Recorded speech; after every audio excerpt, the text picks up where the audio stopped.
Hello everyone, welcome to the channel. UP PCS RO ARO दोनों के लिए test series start कर रहे हैं। तो ये आपका पहला टेस्ट सीरीज रहेगा। जो साथी पहली बार जुड़े हैं चैनल को सब्सक्राइब करेंगे और अपने दोस्तों को भी शेयर करेंगे। ये आपके जो टेस्ट सीरीज हैं ये ध्येय आईएएस की तरफ से डीएससी से लिए गए हैं और ये टेस्ट सीरीज आपके रिवाइज टेस्ट सीरीज हैं। यानी दूसरे चरण में जब आपका ये पेपर पोस्टपोन हो गया था तो दूसरे टर्म में जो टेस्ट सीरीज कराई जा रही हैं ये अभी लेटेस्ट का टेस्ट सीरीज है। तो बढ़ते हैं अपने टेस्ट सीरीज की तरफ।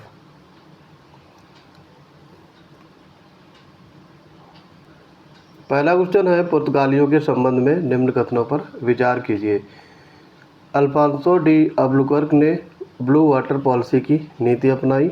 और दूसरा स्टेटमेंट है, फ्रांसिस्को डी अल्मीडा ने 1510 ईस्वी में बीजापुर के आदिल शाही सुल्तान से गोवा जीत लिया। आपको बताना है इसमें से कौन से कथन सही है। तो यहाँ पे देखो, जो ब्लू वाटर पॉलिसी ये अपनाया था फ्रांसिस्को डी अल्मीडा ने, गलत लिखा है। और जो अल्फांसो डी अल्बुकर्क जो था वो बीजापुर को आदिल शाही सुल्तान से गोवा जीत लिया। दोनों एक दूसरे से इंटरचेंज लिखे हुए हैं तो इसलिए दोनों गलत हो जाएंगे। ये डी पार्ट यहाँ पे करेक्ट हो जाएगा। जाट विद्रोह के संबंध में बताना है कौन से कथन सही नहीं है। मुगलों के विरुद्ध जाट विद्रोह की शुरुआत तिलुपत के जमींदार गोकुल ने 1669 ईस्वी में किया था। ये ठीक है। बदन सिंह ने 1700 ईस्वी में जाटों के स्वतंत्र राज्य भरतपुर राज्य की नींव रखी थी। तो ये आपका गलत हो जाएगा। ठीक है, ये चूड़ामण थे, ठीक है, जिन्होंने भरतपुर राज्य की नींव रखी थी। यही पूछा गया था, बी पार्ट राइट होगा। बाकी इसमें देख लेंगे। जाट राजा बदन सिंह को अहमद शाह अब्दाली ने राजा की उपाधि दी थी, ठीक है। और जाटों के शासक सूरजमल को जाटों का अफलातून भी कहा जाता है। तो ये सही है। थर्ड है आपका, 1857 की क्रांति के समय अंग्रेजों द्वारा दिल्ली में किए गए दमन और हत्याओं को देखकर किसने कहा था कि यहाँ मेरे सामने रक्त का एक विशाल सागर है, केवल खुदा ही जानता है कि मुझे और क्या देखना बचा है। तो ये मिर्ज़ा गालिब ने कहा था। सी पार्ट करेक्ट हो जाएगा। ये आपकी क्रांति हो रही थी 20 सितंबर 1857 की बात है ये। और उस समय ये भीषण क्रांति को देख करके या रक्तपात को देख करके मिर्ज़ा गालिब ने ये उक्ति कही थी। फोर्थ नंबर है, राजा राम मोहन राय के बारे में आपसे पूछा गया है कौन से कथन सही नहीं है। यहाँ पे ये बताना है, इन्हें जॉन डिग्वी ने अपना दीवान नियुक्त किया था। ये ठीक है। इन्होंने 1814 में वेदांत सोसाइटी की स्थापना की थी। तो ये आपका 1814 नहीं है, 25 होना चाहिए यहाँ पे। तो ये गलत हो जाएगा। इन्होंने नेपाल में बौद्ध दर्शन का ज्ञान प्राप्त किया, ठीक है ये। और इन्होंने उपनिषद में व्यक्त आत्मा की अमरता के सिद्धांत को स्वीकार नहीं किया। तो इन्होंने आत्मा की अमरता को स्वीकार किया था। तो ये गलत हो जाएगा। दूसरा और चौथा यहाँ पे गलत होंगे। तो डी पार्ट करेक्ट हो जाएगा। दोस्तों, अगर इन सब की पीडीएफ या अन्य स्टडी मटेरियल अवेल करना चाहते हैं तो UP PSC maker Telegram channel से जुड़ जाएंगे। वहाँ पे बहुत सारी पीडीएफ और डेली करंट अफेयर शेयर किया जाता है। पहला भारतीय किसान स्कूल 1938 में कहाँ खोला गया? तो ये था गुंटूर, आंध्र प्रदेश में। ए पार्ट यहाँ पे राइट होगा। गुंटूर, आंध्र प्रदेश में 1938 में पहला भारतीय किसान स्कूल खोला गया था। सूची 1 को सूची 2 से मिलान करना है और आपको कूट से आंसर देने हैं। कांग्रेस अधिवेशन है और पारित कार्यक्रम है। तो यहाँ पे बताना है कौन सा आपका सही होगा। लाहौर, ये आपका 1929 में हुआ था। यहाँ पर कार्यक्रम पारित किया गया था पूर्ण स्वराज, 4 से मैच होगा। कराची 1931 में ये आपका था इसमें कराची में मौलिक अधिकार पारित किए गए थे। फैजपुर 1937 में जो हुआ था, इस अधिवेशन की अध्यक्षता जवाहरलाल नेहरू ने की थी और इसी में 13 सूत्री कृषि कार्यक्रम स्थापित किए गए थे। तो यहाँ पे एक से होगा। और रामगढ़ 1940 में हुआ था, ये आपका राष्ट्रीय एकता से। तो 4, 3, 1, 2 बी पार्ट यहाँ पे राइट हो जाएगा। गांधी जी की 11 सूत्रीय मांग के संदर्भ में कौन से कथन सही नहीं है। यहाँ पे 4 कथन दिए गए हैं, इसमें आपको बताना है कौन से कथन सही नहीं है। तो देखो देखते हैं। गांधी जी ने 31 जनवरी 1930 को अपनी 11 सूत्रीय मांग पेश की थी। ठीक है। ये इस मांग में इन्होंने अपने पत्र न्यू इंडिया के माध्यम से प्रस्तुत किया था। तो ये आपका गलत हो जाएगा, ये यंग इंडिया था। इन मांगों में भू राजस्व में 70% की कटौती करने की मांग की गई थी। तो ये आपकी कटौती की गई थी 50%, ये भी गलत है। और सिविल सेवा के वेतन में 50% की कटौती करने की मांग की गई थी, ये आपका सही हो जाएगा। दूसरा तीसरा यहाँ पे गलत होंगे, सी पार्ट राइट हो जाएगा। 8वां है कथन दिए गए हैं और कारण है और आपको उनसे संबंधित आंसर चुनना है। कथन है मार्च 1942 में ब्रिटिश सरकार ने क्रिप्स मिशन भारत भेजने की घोषणा की। ठीक है ये। और विश्व के कई देशों ने ब्रिटेन पर भारत को स्वतंत्र कराने के लिए या करने के लिए दबाव डाला, ये भी सही है। और कारण कथन की व्याख्या भी करेगा। तो ए पार्ट यहाँ पे करेक्ट हो जाएगा। पूर्व पुरापाषाण काल के संदर्भ में बताना है। चापर चापिंग पेबल संस्कृत के उपकरण सर्वप्रथम मद्रास के समीप अतिरम पक्कम से प्राप्त हुए हैं। और दूसरा है हैंड एक्स संस्कृत के उपकरण सबसे पहले सोहन नदी घाटी से प्राप्त हुए हैं।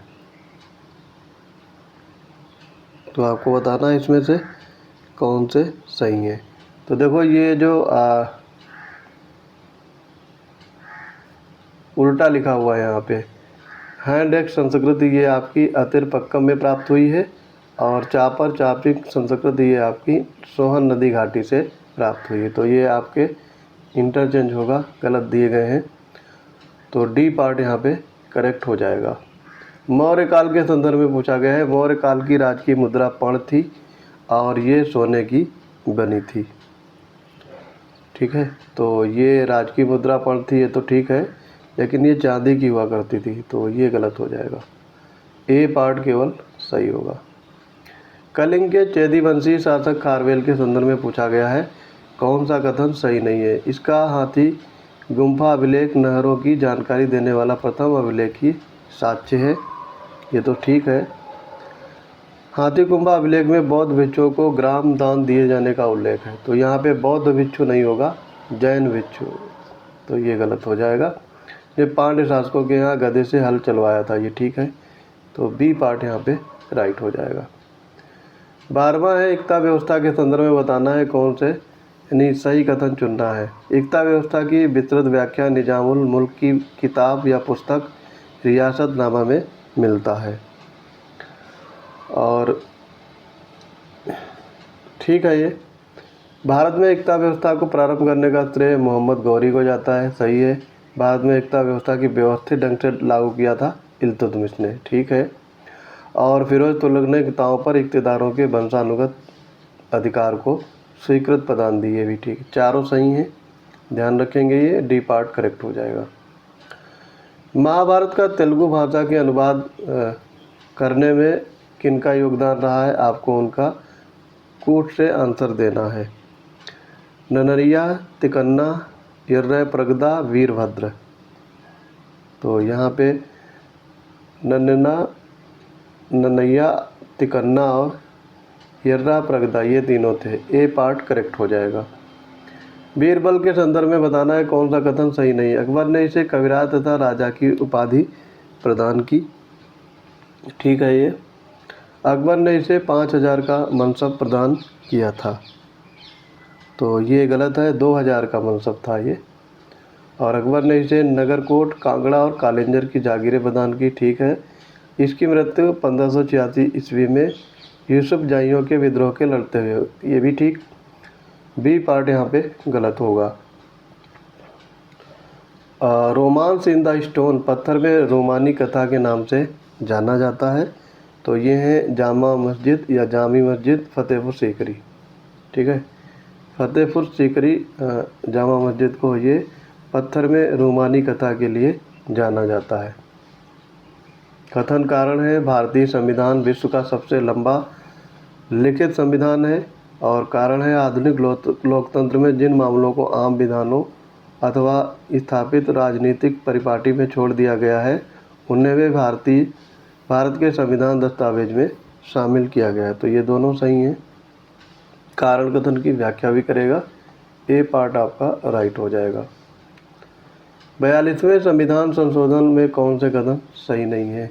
इस संशोधन द्वारा भारतीय संविधान में 2 नए भाग 4 का और 14 का जोड़े गए, ठीक है। ये इस संशोधन द्वारा 3 नए निदेशक तत्व संविधान में जोड़े गए, ठीक है। इस संशोधन द्वारा 7 विषयों में राज्य सूची से समवर्ती सूची को स्थानांतरित किया गया।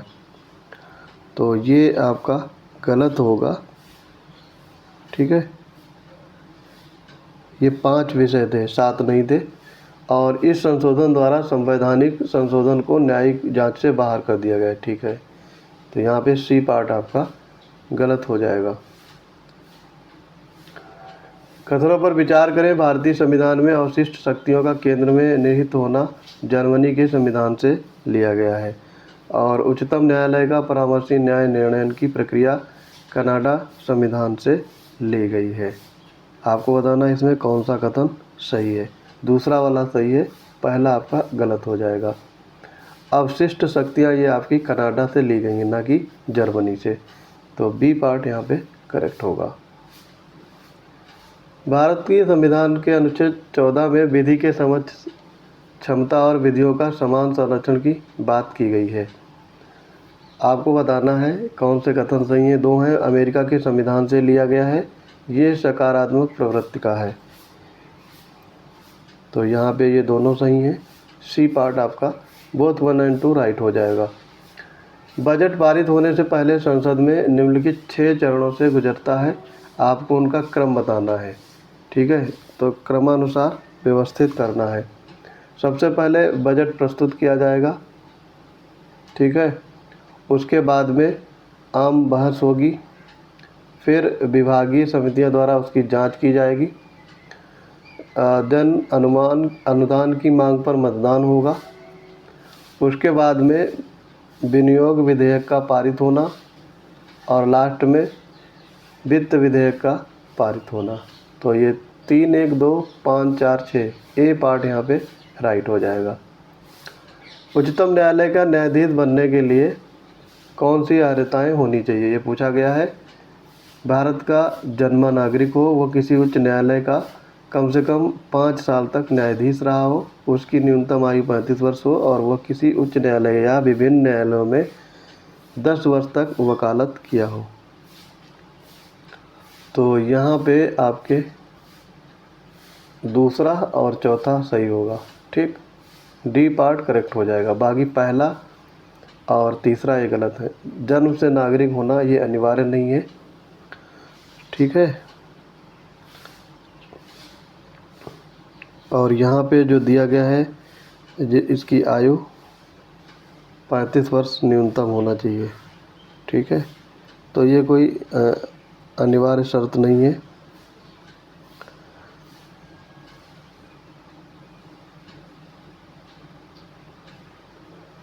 आगे बढ़ेंगे इसमें।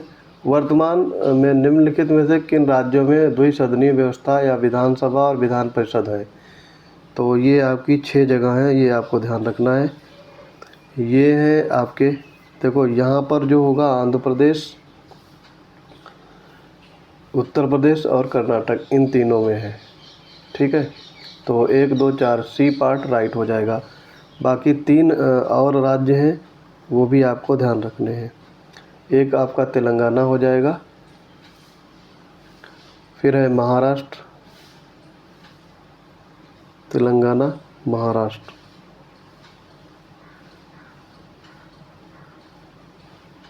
और बिहार। तो ये 6 हो गए आपके। आंध्र प्रदेश, उत्तर प्रदेश, कर्नाटक, तेलंगाना, बिहार, महाराष्ट्र। ये ध्यान रखेंगे, पूछे जाते हैं। कौन सा कथन सही नहीं है पूछा गया है। लोकसभा चुनाव में कोई भी प्रत्याशी अपनी जमानत खो देता है यदि उसे वैध मतों का 1/6 भाग प्राप्त नहीं कर पाता। तो ये तो ठीक है।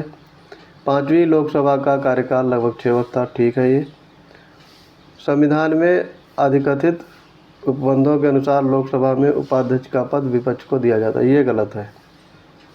और लोकसभा अध्यक्ष अपने पद की शपथ नहीं लेता, ये भी ठीक है। सी पार्ट यहाँ पे राइट हो जाएगा। नियंत्रक एवं महालेखा परीक्षक के बारे में पूछा गया है, कौन से कथन सही हैं। वह किसी कर की निवल प्राप्तियों को प्रमाणित करता है। वह कंपनी अधिनियम के प्रावधानों के अनुसार सभी सरकारी कंपनियों के खातों की लेखा परीक्षा करता है। वह केंद्र सरकार के लेखों से संबंधित रिपोर्ट प्रधानमंत्री को देता है। और वह संसद में लोक लेखा समिति के गाइड, मित्र और मार्गदर्शक के रूप में काम करता है, ठीक है। तो यहाँ पे ये तीसरा वाला आपका दिया है, ये गलत है। रिपोर्ट राष्ट्रपति को सौंपेगा, बाकी तीनों सही हैं, ठीक है। 1, 2, 4 सही हो जाएंगे।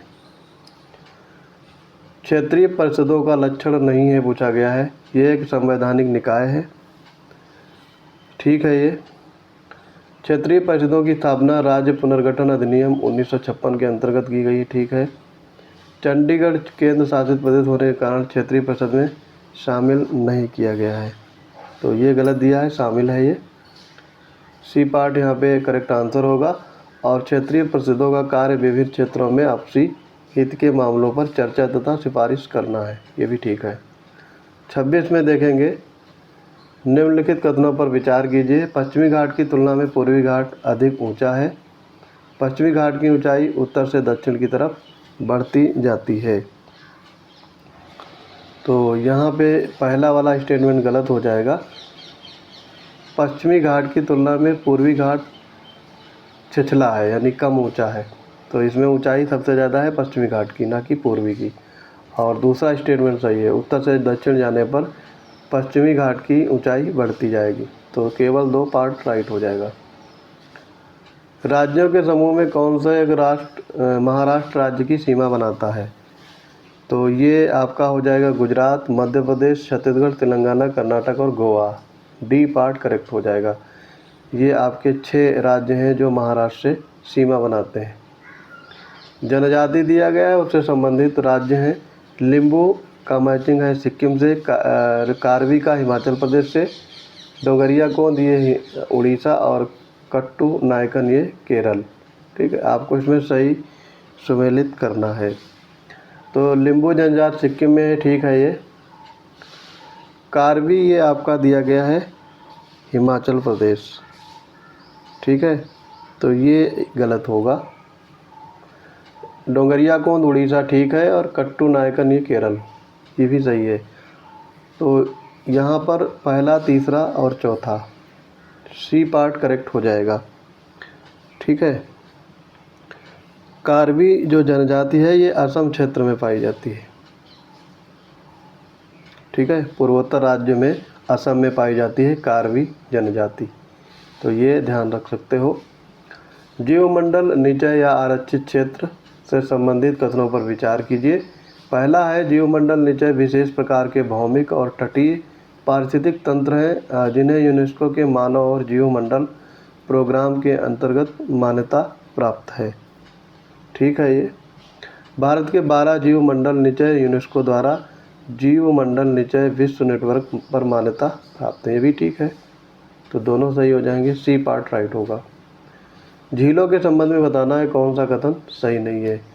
वुलर झील भारत में मीठे पानी की सबसे बड़ी झील है, ठीक है। ये चिल्का झील भारत की सबसे बड़ी लैगून झील है, ये भी ठीक है। निजाम सागर झील मंजीरा नदी पर आंध्र प्रदेश में है, ये भी ठीक। गोविंद सागर झील उत्तर प्रदेश में स्थित है, ये वाला आपका गलत हो जाएगा। ये हिमाचल प्रदेश में है, ना कि उत्तर प्रदेश में, ठीक है।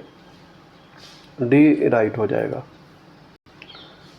31 है, दुर्गापुर लौह इस्पात संयंत्र के संबंध में बताना है कौन सा कथन सही नहीं है।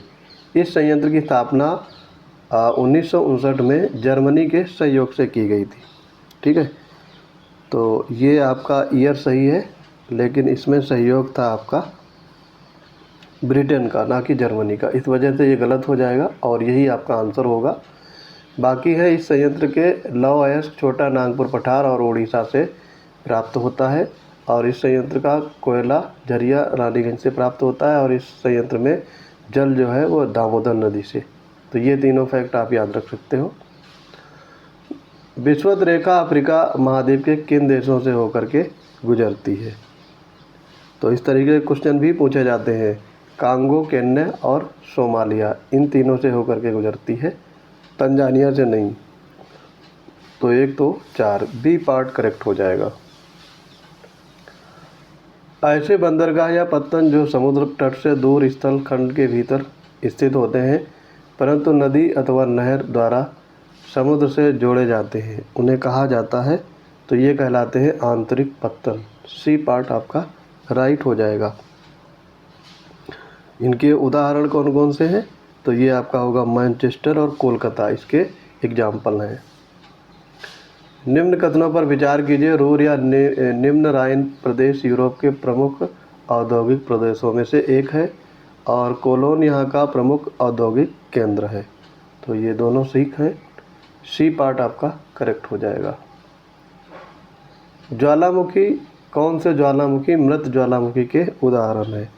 तो यहाँ पे आपका एकांकागुआ और किलिमंजारो, ये दोनों मृत ज्वालामुखी हैं। डी पार्ट आपका करेक्ट हो जाएगा। किलिमंजारो ये तंजानिया में है और एकांकागुआ जो ज्वालामुखी है यह आपका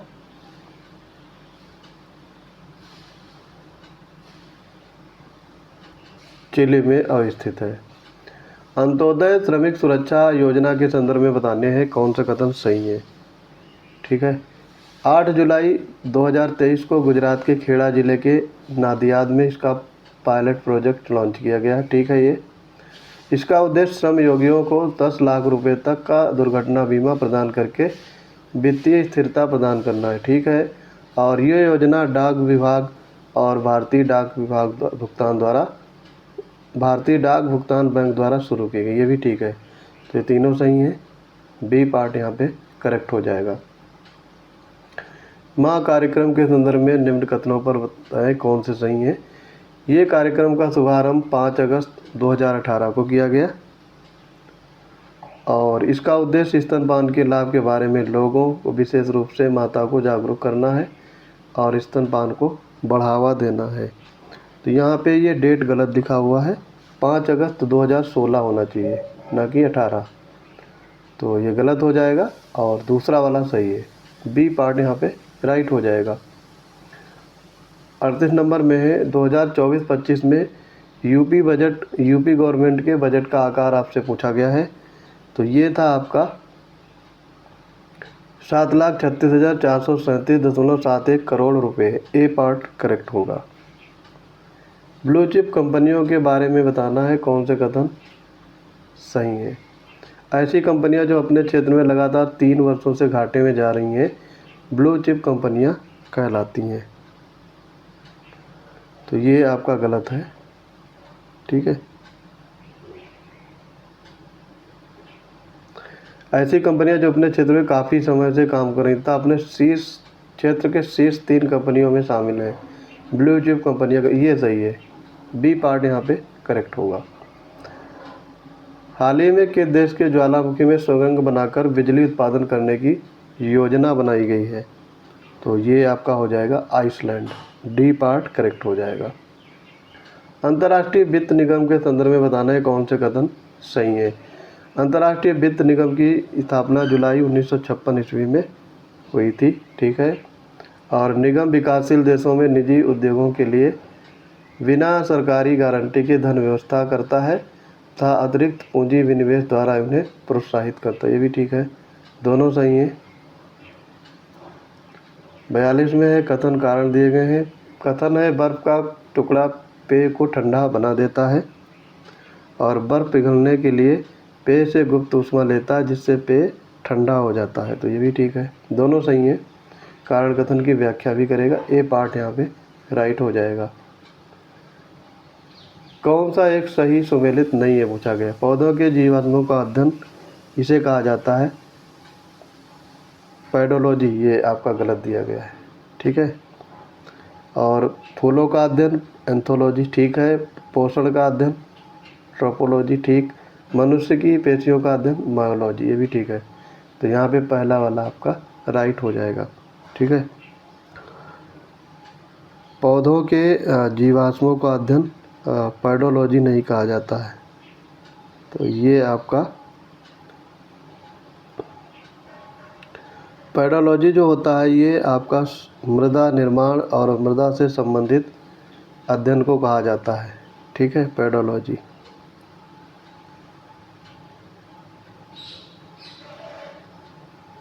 आगे बढ़ेंगे। तंत्रिका तंत्र से संबंधित कथनों पर विचार करें। मनुष्य में 12 जोड़ी क्रैनियल तंत्रिकाएं पाई जाती हैं और मनुष्य में 32 जोड़ी स्पाइनल तंत्रिकाएं पाई जाती हैं। आपको बताना है इसमें कौन सा सही है। पहला वाला सही है, दूसरा गलत हो जाएगा, ठीक है। और दूसरे में क्या गलती है ये देखना है। 31 जोड़ी स्पाइनल तंत्रिकाएं पाई जाती हैं, ना कि 32 जोड़ी। तो यहाँ पे केवल एक सही होगा। 45 में है अवयव प्रकाश संश्लेषण के लिए आवश्यक है, ये पूछा गया है। ऑक्सीजन, जल, कार्बन डाइऑक्साइड और सूर्य का प्रकाश। तो यहाँ पे ऑक्सीजन नहीं ज़रूरत होता है क्योंकि ऑक्सीजन तो बनती है, बाकी ये तीनों अनिवार्य होते हैं। 2, 3, 4 डी पार्ट करेक्ट हो जाएगा। सूची 1 को सूची 2 से आपका मिलान करना है, ठीक है। तो यहाँ पे देखेंगे, देखो दिया है त्वचा कैंसर। त्वचा कैंसर को आपको मैच कराएंगे पराबैंगनी प्रकाश से। दूसरा, ध्वनि प्रदूषण डेसिबल में नापा जाता है। वैश्विक तापन ये कार्बन डाइऑक्साइड की वजह से। और ओजोन छिद्र क्लोरोफ्लोरोकार्बन। 2, 3, 4, 1 यहाँ पे सी पार्ट आपका राइट होगा। हाल ही में प्रक्षेपित किए गए इनसेट 3DS उपग्रह के संदर्भ में बताना है। सही कथन चुनने हैं। इसका प्रक्षेपण 17 फरवरी 2024 को श्रीहरिकोटा में स्थित सतीश धवन अंतरिक्ष केंद्र में किया गया। दूसरा स्टेटमेंट है इसका प्रक्षेपण GSLV F-14 प्रक्षेपण यान के जरिए किया गया। इसके द्वारा प्राकृतिक आपदाओं का पूर्वानुमान लगाया जा सकेगा और इसका उपयोग पृथ्वी विज्ञान, मौसम विज्ञान और महासागरीय प्रौद्योगिकी आदि के लिए किया जाएगा। तो ये चारों कथन आपके राइट हैं, बी पार्ट यहाँ पे करेक्ट हो जाएगा। 48 में है कथन है तेल के काष्ठ पर डाली गई जल की बूंद सिकुड़कर गोल आकार धारण कर लेती है, ठीक है ये। और तेल तथा जल के बीच आसंजक बल जल के ससंजक बल से कम परंतु तेल के ससंजक बल से अधिक होता है, ठीक है ये भी।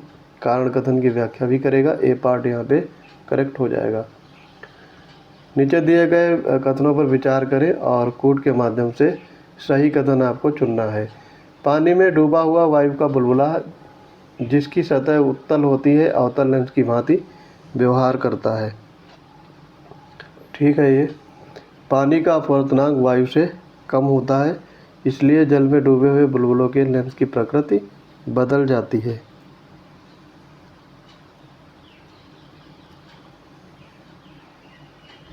तो यहाँ पे पानी का जो अपवर्तनांक होता है वो वायु से अधिक होगा ना कि कम, तो ये गलत हो जाएगा।